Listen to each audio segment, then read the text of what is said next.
Hingga 1 bulan sebelum pencoblosan, sejumlah lembaga survei menempatkan pasangan calon gubernur dan calon wakil gubernur Jakarta nomor urut 03 Pramono Anung Rano Karno di posisi kedua. Elektabilitas Pram Sidul masih jauh di bawah elektabilitas Ridwan Kamil Suswono atau Ridho. Hasil survei terbaru Poltreking Indonesia menunjukkan elektabilitas Ridho mencapai 51,6%, sementara Pram Sidul hanya 36,4%, dan paslon nomor urut 02 Dharma Porengkun Kunwardana sebesar 3,9%. Survei tersebut dilakukan dari tanggal 10 sampai 16 Oktober 2024. Dalam waktu hampir bersamaan, lembaga survei Carta Politika merilis hasil survei di mana pasangan Ridho mendapat dukungan sebesar 48,30%, disusul Pram Sidul 36,5% dan Dharma Kun sebesar 5,6%. Pasangan Pram Sidul hanya unggul di survei LSI.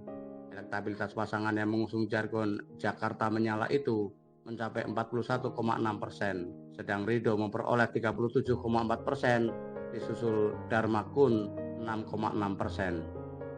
Meski unggul, Direktur Eksekutif LSI Jayadi Hasan dalam paparannya Rabu 23 Oktober mengingatkan agar Pram Sidul tidak terlena, sebab keunggulan dari survei yang digelar 10 hingga 17 Oktober itu masih belum signifikan, mengingat selisihnya dengan pasangan Ridho hanya sekitar 4%. Sementara margin of error survei mencapai 2,9%, sehingga secara statistik belum bisa dikatakan unggul.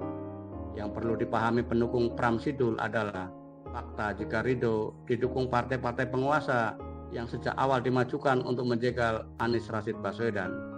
Andai tidak ada putusan Mahkamah Konstitusi yang menurunkan ambang batas pencalonan dari minimal 20% menjadi 7,5%, sehingga PDIP bisa mengusung Pram Sidul, sudah dapat dipastikan Ridho yang akan memenangi Pilgub Jakarta.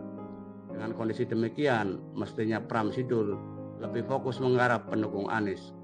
Terlebih pendukung Anies banyak yang apatis dengan gelaran Pilgub Jakarta 2024. Jika pendukung Anies kompak dengan gerakan coblos tiga-tiganya, maka Pram Sidul pasti terjungkal.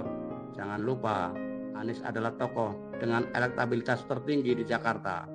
Pendukung Anies yang dikenal dengan sebutan anak Abah cukup solid dan militan. Pengototan partai-partai koalisi pendukung mantan Presiden Joko Widodo atau Jokowi menggusur Anies dari Pilkada Jakarta bukan tanpa alasan.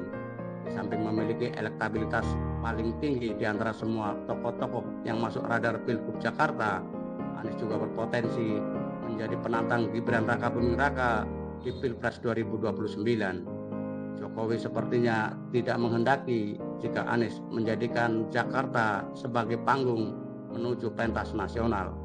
Tidak mengherankan jika berbagai cara digunakan untuk membendung langkah politik Anies.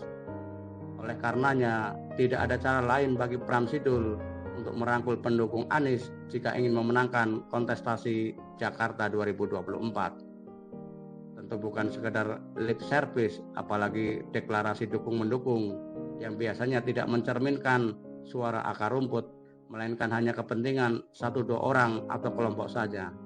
Pram Sidul harus berani mengusung dan memastikan keberlanjutan program Anies yang telah dimulai sejak 2017 lalu, seperti menjadikan Jakarta sebagai kota kolaborasi dengan mengintegralkan moda angkutan umum untuk menekan kemacetan dan polusi udara, memperbanyak trotoar jalan yang nyaman untuk pejalan kaki, jalur sepeda, taman bermain, dan yang paling penting adalah menciptakan kesetaraan antar warga Jakarta, merangkul semua kelompok masyarakat tanpa membeda-bedakan latar belakangnya. Tanpa keberanian Pram Sidul merangkul pendukung Anies, maka sudah dapat dipastikan Pilkada Jakarta 2024 dimenangkan oleh Ridho meski dengan tingkat partisipasi pemilih yang sangat rendah. Tetap semangat.